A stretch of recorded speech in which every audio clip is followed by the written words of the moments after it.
Bismillahirrahmanirrahim. Hai, saya Jitika Sarah. Hari ini saya ingin membacakan berita pilihan TVCC edisi 29 April 2025 bertajuk Model Baharu Penajaan JPA Bayaran Balik Pinjaman Ikut Merit Academy.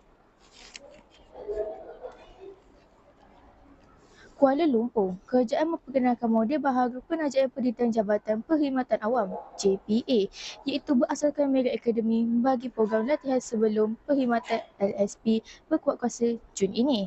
JPA dalam kejadian di Facebook semalam berkata kaedah baharu itu sekaligus akan mengurangkan bayaran balik pinjaman pengajian pelajar di bawah kelolaannya.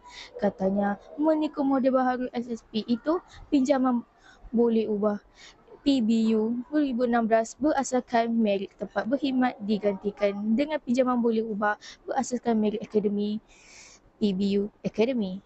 Menurut JPA, program baharu itu akan dilaksanakan kepada semua pelajar tajaan kecuali penerima dewan siswa dan bidang perubatan, pergigian dan farmasi PPF.